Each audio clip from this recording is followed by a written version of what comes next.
My name's Sunil Aggarwal. I'm presently a resident physician at the New York University Langone Medical Center in the field of physical medicine and rehabilitation. I'm also a physician scientist. I did a PhD in the University of Washington, where I did my medical degree as well. And my PhD was in medical geography, and I studied medical marijuana or medical cannabis using patients, 176 of them in a first ever federal certificates of confidentiality issued protections for those patients to collect information about their health status. And I got into all that because I was an undergraduate during my college days. I was at the University of California, Berkeley, where I was a chemistry and philosophy double major with a minor in religious studies. And I got interested in, there's people in the philosophy department who said you should try marijuana, just it's something we do, and it was just experimental. So I said, okay, well, I thought it was a horrible thing, but okay, I try something different. And some smart people said could be something fun or useful. So I tried it, and it wasn't a dangerous thing. It actually seemed like it's something that could help to calm people down, and as an something that alcohol couldn't do for itself. So there was some culture of normalization around that, and that was surprising to me. And then I was very curious to find out exactly what is going on when this drug, this plant, so what is it, where is it coming from, what is it chemically made of, and how does that chemically interact with our brain, nervous system, body. And I was doing research in a lab in UC San Francisco, studying the mind and brain learning patterns. And one day I was coming back from the lab, and I came into a seminar where they were doing a seminar in my biology building called Marijuana, What Dare Didn't Teach You. And they had a whole series of this pharmacology or neuroscience professor who talked about the chemical structures of cannabinoids and how they interact with the endocannabinoid system, and how there's a retrograde signaling where the synapses actually go back. At the synapse, the cannabinoids fire backwards and do feedback. That was a whole new framework in neuroscience. And I thought, wow, cannabinoids, marijuana, that's what this is. And its understanding has led us to a whole revolution in neuroscience. That was pretty mind-blowing.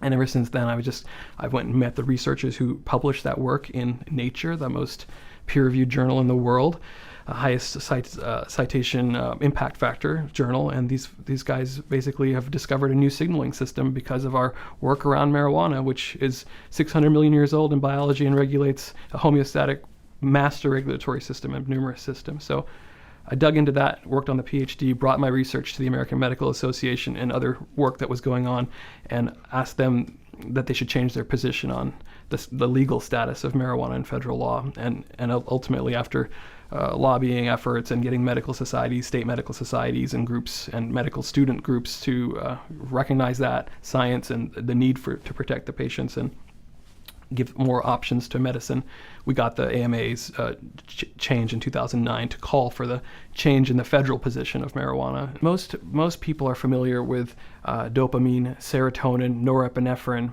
These are big neurotransmitters, dopamine especially, and serotonin, because that's what the antidepressants that most people are familiar with, like, boost your mood chemicals. And these are neurotransmitters called classical neurotransmitters. That neurotransmitters are chemicals that allow neurons to talk to each other. The brain is one of the most complex pieces of biology in the universe. It's so many connections. And how do those connections work? They're electrochemical synapses. Synapse is the junction part. So when neuron A talks to neuron B, it sends a chemical messenger across the synapse, and that binds to receptors at neuron B, and then that turns into electricity. And that's kind of the standard neurochemical transmitter model.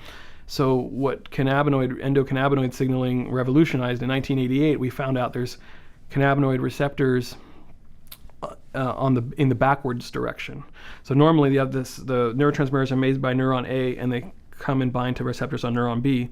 But in this system, neurotransmitters are made by neuron B and go backwards and bind to receptors on neuron A. And that's pretty much in the world of nerve signaling, a very unique, because no other neurotransmitter system robustly goes this way. And then number two, that cannabinoid receptor is one of the most abundant proteins in the brain.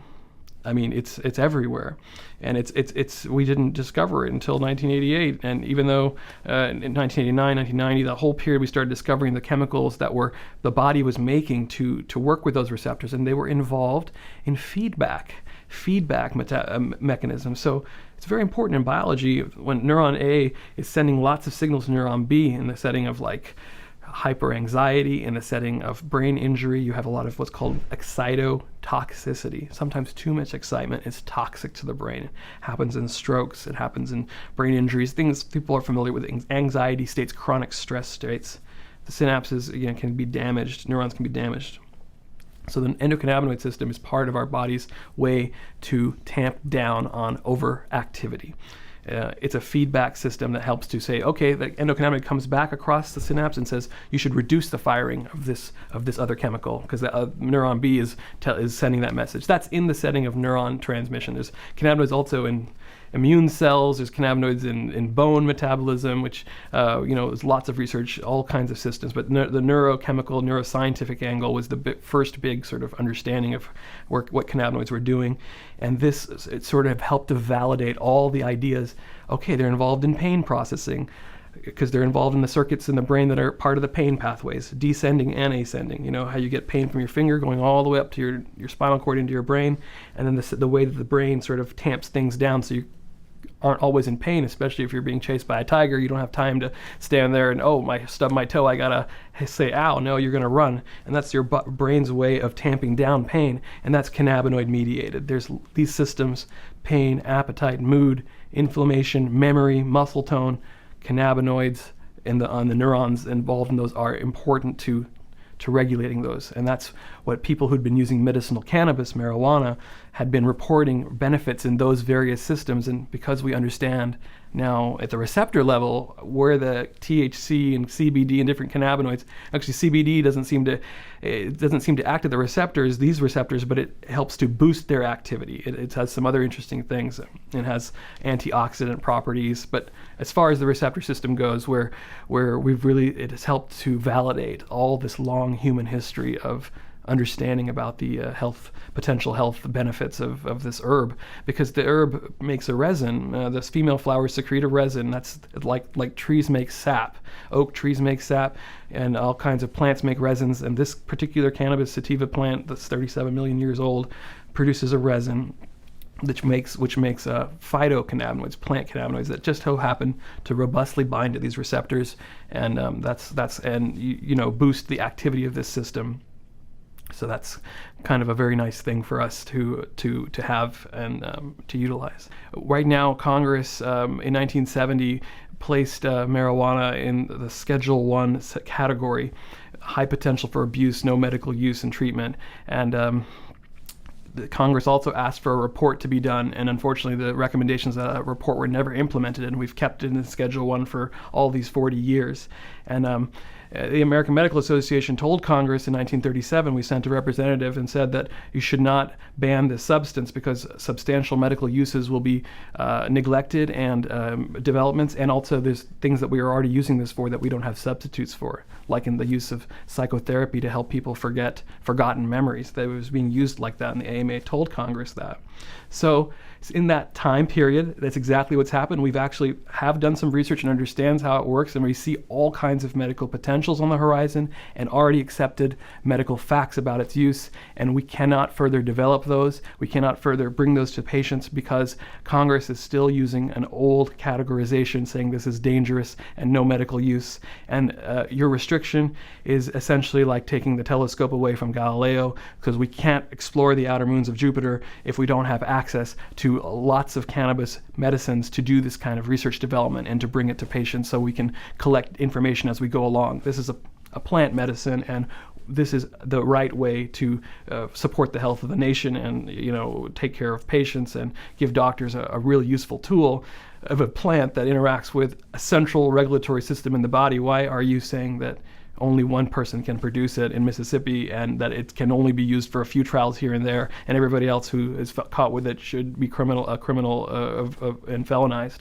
That's your official federal policy, and that's not right. It's against the science, against medical ethics, and Please take cannabis out of this scheduling system. Let our states regulate it as we have already see fit, and help us develop, a system so that we can all integrate this information together and move medicine forward. And I'd also tell them that there is enough science that has been done that shows that even in randomized controlled trials, the biggest, gold standard, that we can show this is effective when you give somebody a placebo, or you give them real cannabis or cannabis devoid, and they don't know which one's which. We can show that you can reduce muscle spasms. We can show you can reduce pain in large trials, or you can give inhaled cannabis, or you can give cannabis extracted into CO2 and have them spray it into their mouth and swallow it, and they can have reduced pain and spasms in 800 size patient trials going on in multiple sites. That data is there, and it's your Health and Human Services is neglecting that, and the DEA is blocking recognition that this is marijuana, and this is science on marijuana's medical efficacy, and you just can't be in the dark about that and say there's no currently accepted medical use and treatment in the United States. And no standard for safety. That's a lie, and we're neglecting and causing harm. And Washington State has a medical marijuana system since 1998, and they only allowed 10 specific conditions on their list. And maybe there was 30,000, 20,000 some patients, and maybe, 800 or some doctors that were writing these authorizations. I don't know. We don't have a registry system, but I got to go out into the field, go to one clinic, a doctor who's a pain specialist and a physical medicine and rehab doctor who treats Lou Gehrig's disease and neuromuscular disease patients. He had hundreds of cases of patients who had been authorized for, if you add up all the number of years that all these patients, it was like 200 plus patient years of authorization of medical cannabis that they'd been in their files. And they had all kinds of pain syndromes, nerve pain, pains from disc disease, pains from neuropathies, pains from cancer. All of them, none of them had, been taken off of it because of adverse effect. The only problems they were facing was around the legal issues. It seemed most predominantly. A whole range of ages, a whole range of pain syndromes were being treated with cannabis in this, based on their medical charts that I had a chance to look at and review and publish in the Journal of Opioid Management, an international pain journal. So all the cases are there for. And then in another group of patients, I went to a place where they're dispensing cannabis, which was kind of a gray area at the time, but things have gotten much better in the area where I was located. But all qualifying, I just followed one batch of cannabis, 32 ounces as it disappeared, and whichever patients picked that batch of that one strain up, I asked them to come into my study and survey them. All 10 qualifying condition syndromes were represented just over a 4-day period of. And that's seizure disorder, hepatitis C, MS patients, spinal cord injury patients, Crohn's disease patients, cancer patients, HIV, if I didn't mention. All qualifying conditions were there in this cross-sectional sample. And they all reported numerous symptoms that were being managed with cannabis use. And it was fascinating to sort of understand a little bit of their stories, where they traveled to, what hardships they faced, I also got a sense of how much violence they had experienced related to drug enforcement, arrests, prosecutions, surveillance, confidential informant placements, all the things that really people who have these illnesses, because of this plant and because of the drug war, they shouldn't be having to deal with this level of violence in their lives. And that's what I have documented and published in several leading medical journals now, 6 different ones actually, or 6 different articles across 3 or 4 journals. So it's hopefully this documentation of these patient life histories, the variety of conditions is there, and the system is, whatever imperfections, it's there. It's a local medicinal cannabis system. People are cultivating this, dispensing it to these range of patients, and these are the conditions they have. Oh yeah, I'm not against the idea of pharmaceutical companies developing cannabis and cannabis extractions.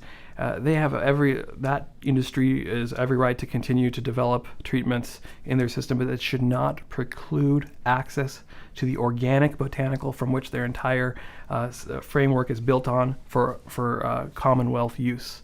I think cannabis is a Commonwealth botanical. It doesn't belong to pharma or the U.S. government or the Dutch government or the English government or the United Nations International Narcotics Control Board or all of these agencies that sort of seem to think that they have the monopoly ownership to decide which group of people, which private private companies can have access to this natural plant that evolved 37 million years ago. They certainly have, and they should, they have the resources and the brain power to develop medicines that, in all variety of forms that people could access through the channels that are existing already through pharmacies.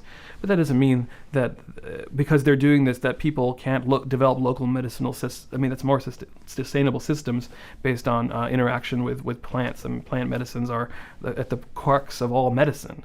So many chemotherapy drugs come from plants, tree bark. And why would we be restricting?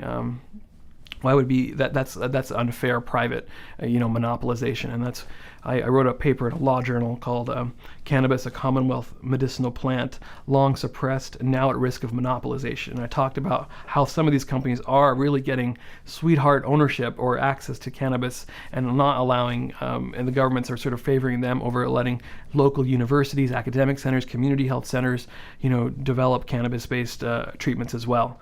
And that's more about the politics of industry influence on health policy.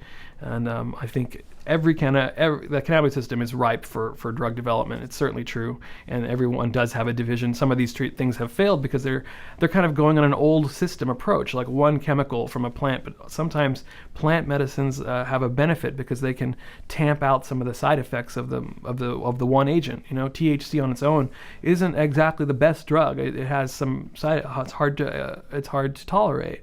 So it's nice to have CBD or other compounds in it to mitigate its anxiogenic dysphoric effects. And pharma, if they're just developing one chemical from cannabis plant, they may not get the benefits that the whole plant, and they tried to develop a blocker, and people had suicidal ideation and things like that, even though they were losing weight. But so that kind of approach is also a little bit needs to be updated to the botanical drug, because botanical medicines, just because it's coming from a plant doesn't mean it's not worthy of our consumption. In fact, it's probably more time tested than something they're going to give. And if they want a patent to make money, they do process patents. They don't do a patent of the material. They say, well, we have a patent on turning this into this, or an idea patents. And there are ways that can be worked out, but it's really a matter of allowing people's labor and local access to cannabis be respected at the same time. Yeah, I mean, like that particular case, essentially scientists at the National Institutes of Health, which is America's research center, federal taxpayer funded, scientists there are discovered a lot of the basic science around cannabinoids and how plant cannabinoids have antioxidant properties, anti-tumor properties. They've written all this stuff up, especially in stroke, protecting brain injury. So two scientists there, Hampson and his colleague, essentially, well, we're in lab medicine. We can write patents, and this is a application patent. The idea of using cannabinoids to protect the brain from injury, we'll just write that up and give it to the U.S. Patent Office just because we're government scientists anyway. We don't get to own anything. Anything that we make is the property of the United States citizen, and it's government. So it's kind of a model that comes from the university industry pharma pipeline, where you come up with an idea and you intellectual propertyify it, which is not the way that the polio vaccine, for example, was developed. It was developed by a scientist and then licensed freely. It wasn't gone through. It was never patented. And so many people were cured of polio. But this model is kind of based on that industry pipeline. So when those scientists put that up there, they thought maybe one day somebody would be able to use that and maybe themselves. I don't know what they were thinking, but the point is it was out there. There's lots of patents like that where cannabinoids can be applied to different syndromes. And so then these companies, they see that the government is more friendly to the pharmaceutical companies. So if somebody wants to develop a cannabinoid to protect the brain from something, they might see this particular application patent as a barrier to their profits down the line. Somebody could come back and say, well, you're trying to treat liver failure patients who have encephalopathy, which is a problem liver failure patients get where they kind of have problems with cognition and thinking, and you want to give them a cannabinoid, a CBD, which is again from an unpatentable natural plant. But there's a patent out there that the government owns that says that they own the idea of using cannabinoids to protect the brain. So somebody could come back and sue them. So as they're developing their ideas, they say, well, their lawyers or somebody said, you better go and get a sub-license from that patent. So in the future, nobody's going to come and say that you can't, you couldn't earn this application. So that's what that's about. It's a game of protecting your future investment, for your investors. But I mean, the idea that the U.S. government owns the idea of chemicals from this plant, which is unsafe for medical use officially, as so safe to be given to people who have had major strokes to protect their brains, just shows you how far away we are from the essential fact of the matter that this plant is useful for these things. And I think the idea is that it's fine for people to develop industries around this. There's a lot of development that can go in that direction, but you cannot say that only people with that framework are going to be allowed to work with this plant and its various constituents. Who doesn't benefit from antioxidants and protection of the brain? How many people of us are aging and have age-related dementia, Alzheimer's disease, or suffer from strokes? I mean, this kind of idea should be useful for all. I mean, that's my argument, and I hope that the public comes to accept and understand that our public-funded research has come to recognize so many values of the materials of this plant. Now, there's always, not everything is like 100% good all the time. I'm not saying that, but we've classified it 100% bad all the time. So that's officially the position. So we have to look at, like, we've kind of got it backwards and recognize that this thing needs to be responsibly reintegrated into, like, alternative health systems, community health systems, and yeah, sure, pharma health systems, if that, because that's also a way that people get health care.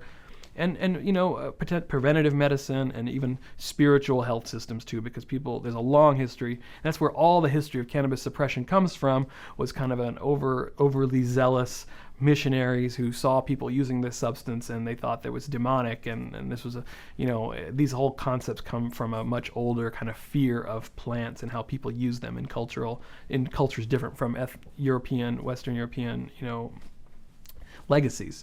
So we've really got to come to appreciate that we have this huge bias built into this plant that's really not based on anything but colonial and ethnocentrism. So that's part of the problem too. Basically, CBD is THC's the yin to the yang. The two compounds are kind of complementary in cannabis, and CBD has a lot of very impressive therapeutic applications.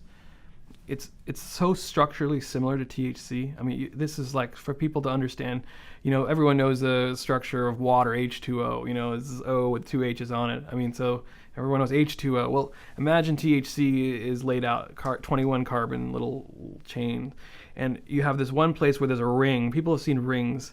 In THC, the ring is closed. In CBD, the ring is open. That's it. 21 carbons, exact same oxygens and hydrogens. It looks very similar, except the ring is open or the ring is closed. And that has a lot of implications onto how the drugs work in the body, the chemicals from the plant. But they still have both, they're rich pharmacopoeias.